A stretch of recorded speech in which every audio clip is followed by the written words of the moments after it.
coercive power in the long run across the century is actually pretty limited in what it can do because it can't actually capture the human heart or the human imagination.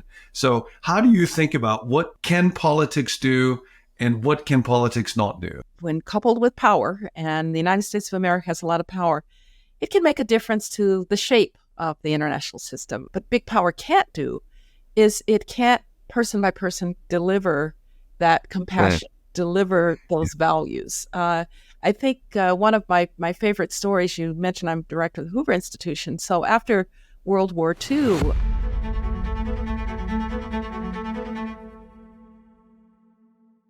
well, we're walking together through this Advent season. Here's the deal about today. You got to live today. You can live today with God or live today without God. And trust me, it will be better to do it with God. I'm particularly excited today because we get to talk to somebody who literally needs no introduction, Dr. Condoleezza Rice, former Secretary of State, National Security Advisor, Provost of Stanford. Currently, you're directing the Hoover Institution. Connie, I'm very grateful to be able to talk to you about this subject, so thank you. Happy to do it, John. It's great to see you and join you with your audience. Well, so we decided on this theme of finding God in this world, and I thought you'd be a unique person to talk to about that. So I'd love to just plunge in and start more globally and then get more personally to your own faith. But when we think about the world, the Bible has a lot to say about the world. God so loved the world, really cares about the world, he gave his only son. But our world seems to be a mess, and it seems terribly complicated. So we look at what's going on in Israel and Gaza, and the evil of Hamas is unspeakable. And there's concerns about Palestinian people and injustice, and trying to hold that stuff together is really hard. Ukraine is really difficult. The divisions in our own country are really difficult. And you have had to grapple with the state of the world as few folks have. So just instruct people who are listening as Christians or just sincere people, how should we be thinking about and holding our concerns for the world? Well, I think you have to first say that there's a world out there in which there is a political struggle going on. It's a political struggle that is not unfamiliar through the thousands of years of human history.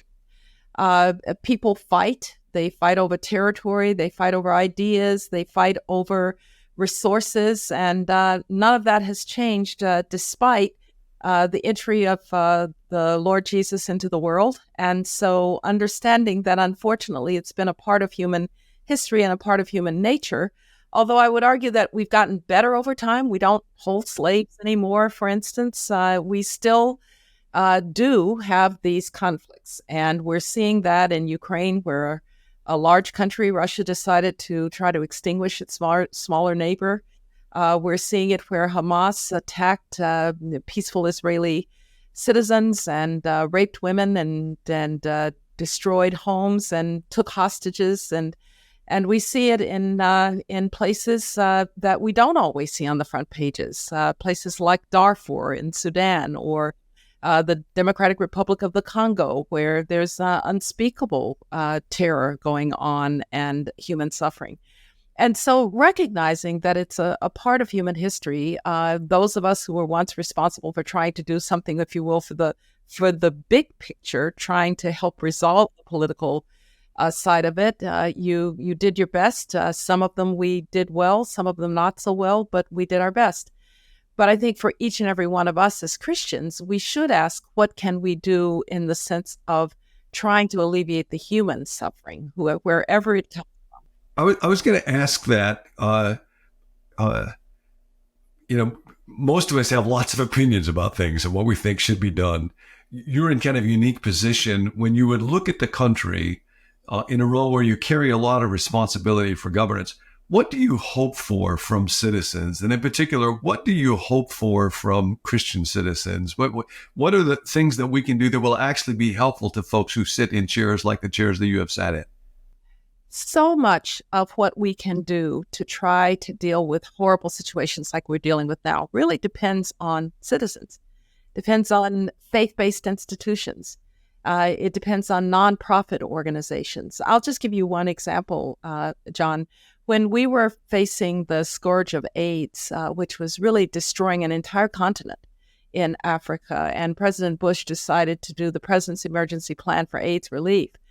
Yes, the United States put billions of dollars into that, but the delivery was by faith-based institutions on the ground. The delivery was going into these communities because governments can do a lot of things. They can't provide compassion. And so I would say to individual citizens, while the folks in Washington or the folks in Kyiv or the people in Tel Aviv or Jerusalem are trying to deal with the big political problems and taking decisions that even I now don't have control over. I always have to remember that. I don't have control over these big decisions anymore. I once did, I don't anymore. But each and every one of us can help to deal with the misery and the suffering that comes out of that.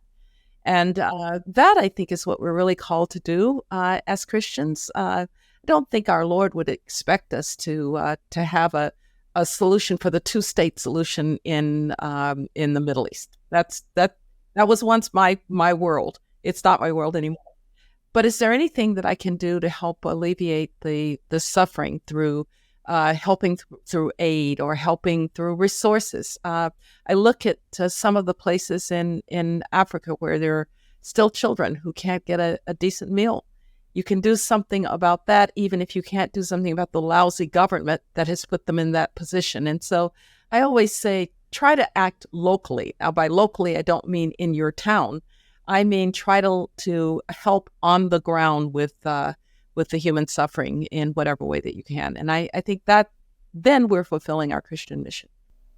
I just finished reading autobiography by Lou Lerman, who is a buddy of a mutual friend of ours, Sam Reeves, and a convert to Christianity. And part of what Lou writes in that book is that actually the vision for our society would be that everybody would make some kind of commitment to public service.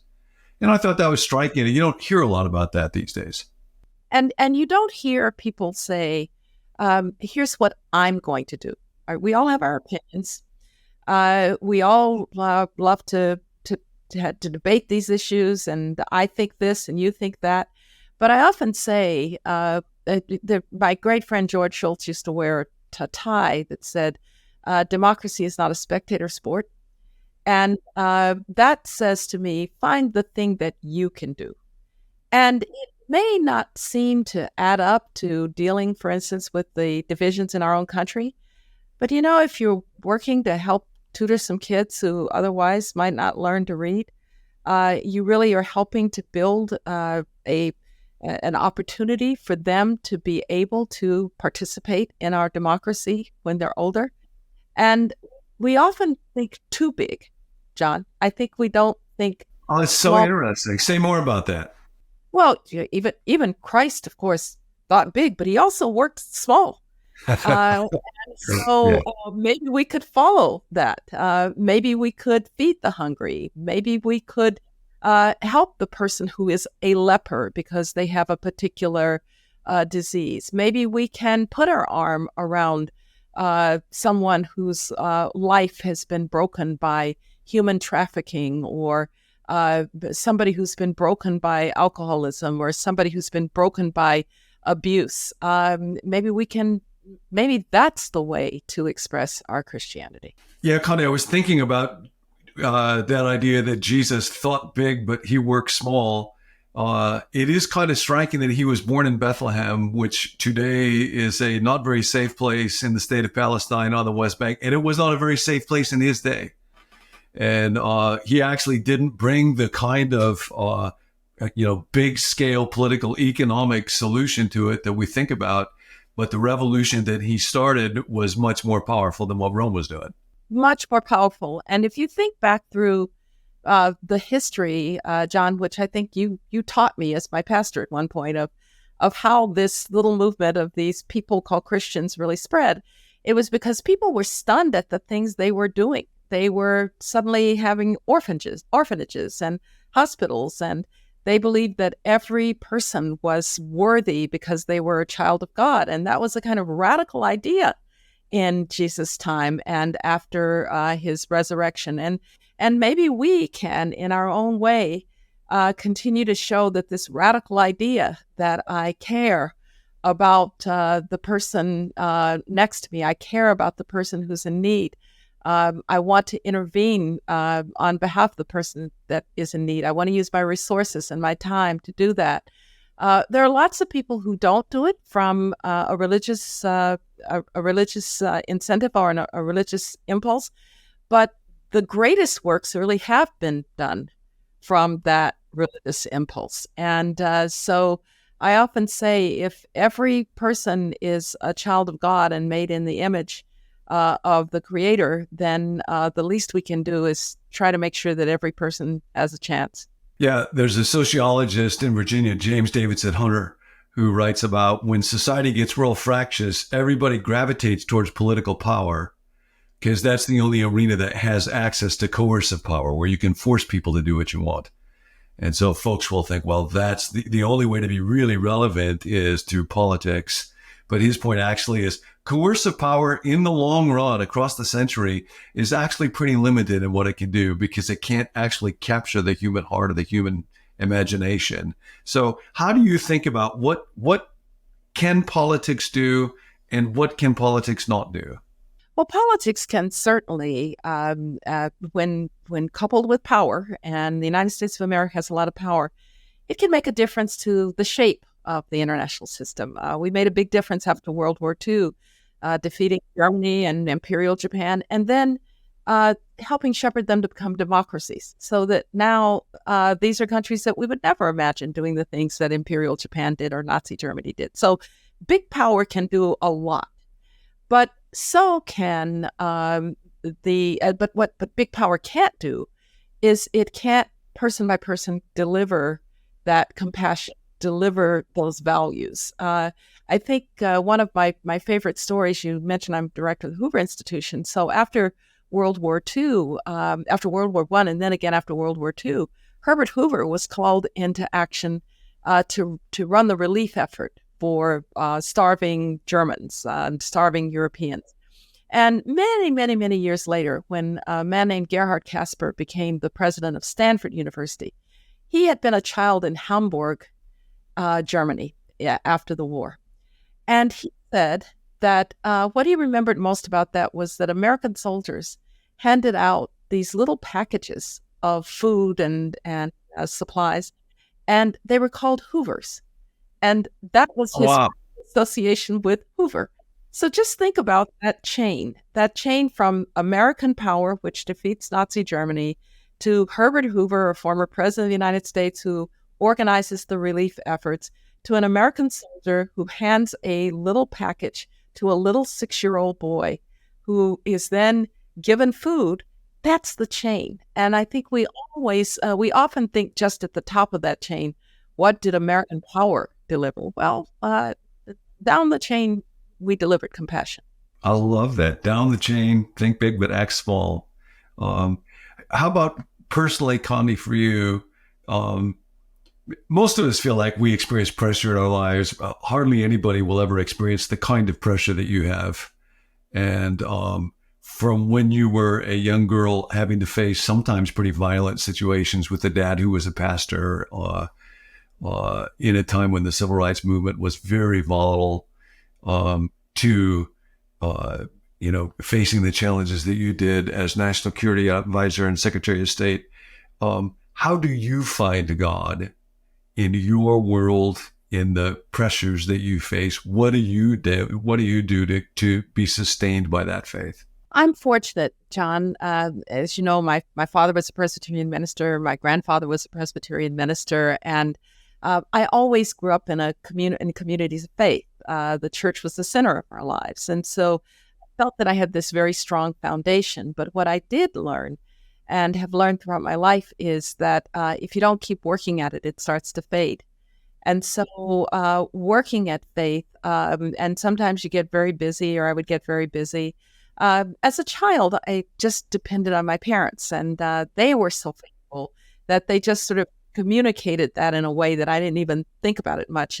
And I have in mind, every time I think of somebody who was we would have said in those days pious, but I would just say incredibly faithful. My mother's mother, my grandmother, was just one of those people who radiated her faith. And so I was around people like that when I was younger. As I got older and needed to work at it, I found practice of prayer, practice trying to actually go to church. We Presbyterians, we believe in being part of a congregation. So I actually became a member at National Presbyterian, and I tried to make it whenever I could. And I'll tell you an interesting story that connects my foreign policy to my faith. When I have never in my life missed a Good Friday or a Palm Sunday, Good Friday, or Easter Sunday in church in some form. Not in my entire life. I was in China on a Palm Sunday when I was secretary. And I said to my staff, I need to go to church. And they said, well, there's a problem because you'll have to go to an official church. This is in China. They said, I know you'd like to go to one of the underground churches, but you can't do that as secretary. You have to go to an official church. And I kind of was a little ornery, a little unhappy about it. Thought, ugh, an official church. I went to this official church, and the one thing that was really clear in that church was it might have been official. It might have been fake from the point of view of the Chinese government, but from the point of view of the people worshiping in that church, they were as authentic in their Christianity as I was. And it was a great learning moment. They had a choir, and there was one woman in particular who just looked almost like my grandmother, transformed by her faith. And I thought, so even here in this official church, the Lord is working through these authentic Christians. And so sometimes you have experiences like that remind you that your faith doesn't come at nearly the price that it comes for some people in parts of the world who will literally die to practice their faith. And paradoxically, it ends up meaning so much more to them very often than it does for us, to whom it comes pretty cheaply. It comes pretty cheaply. Exactly. Yeah. Yeah. Well, one last question. Big need for hope right now. A lot of hopelessness, deaths of despair, a lot of division with folks, emotional health issues, climbing. You're at the Hoover Institution, which is embedded at Stanford, and you were provost there. So you see a lot of those issues with young people. For anybody who's watching right now, I would love for them to receive from you a word of hope. Where do you find hope when you need it, when you're tempted to get discouraged? I find hope in the fact that we have come a long way as human beings. I think we know more about right and wrong now than in past centuries and past history. We don't always act on it as if we know, but there is some moral fiber that is perfecting itself over time, where are appalled when we see what Hamas did. We are appalled when we see stories of human trafficking. We are appalled when we know that there are people who are starving. We're appalled when we know that there is discrimination. We are appalled when a policeman chokes a Black man on the ground. There would have been a time when that was unremarkable in human history. And so maybe it is working its way out slowly, not as quickly as we would have liked, but maybe it is working its way out to a better human. I think we have to realize there are some new challenges. I worry about young people and social media. These are things we had to deal with, the horrible things that are said on social media, the hostility that is expressed there, the fact that you get more clicks if you're angry and saying awful things than if you're pleasant and happen to like life. So there are definitely new challenges, but I think on balance, we are getting, let me say not better, but more aware of what it is to be wrong. Now, here's the clincher, I think. You can't just count on it. You can't just count on that evolution. You've got to try to be a part of that evolution. So if you do believe that human trafficking is wrong, do something about it. There are so many organizations that are doing the Lord's work in horrible places to save young people from a life in slavery. If you believe that it is wrong that there are children that are starving, do something about it. And then you connect that sense of, I know that's wrong, to something that I, again, in my own small way, can do about it. And in a democracy, we can, going back to the big picture, we can ask those questions of our leaders. We can make sure that our leaders are attuned to where we are going as humankind and are trying to contribute in a way that is right. But when it comes right down to it, John, my hope is built on nothing less than Jesus' blood and righteousness. Yeah. And for Christians, that's where it comes from. Ultimately, if there was a little baby born in what we're about to celebrate, who would turn into the greatest prophet and the greatest and would spawn the greatest movement in human history, who am I not to be hopeful? Well, that's wonderful. Usually when we get to the end of these, I'll try to do the preacher thing and make some application, but you grew up in the church with a preacher dad and granddad, and you've already done it, so there's nothing left for me to do. Condi, thank you so much. I'm very grateful, and we will be praying for you and the really important work that the Hoover Institution is doing. Very grateful for you. Thank you, and a very Merry Christmas and blessed Christmas to everyone. Hey, if you like that video, go ahead and subscribe to our channel so that you don't miss any future episodes in this series, Finding God in Your World, where John will sit down with a different guest each episode, asking them that simple question: where are you finding God in your world? If you want more resources, head on over to becomeyou.com/subscribe, where you can let us know if you'd like to receive the emails that go along with each video with extra content and information, or if you want to sign up for the text reminders whenever we drop a new video. Also, if you've got a prayer request, there's a group of us who meet each weekday, Monday through Friday, to pray for viewers just like yourself. So you can send us your prayer request to 855-888-0444, and we would love to pray for you. We'll catch you next time.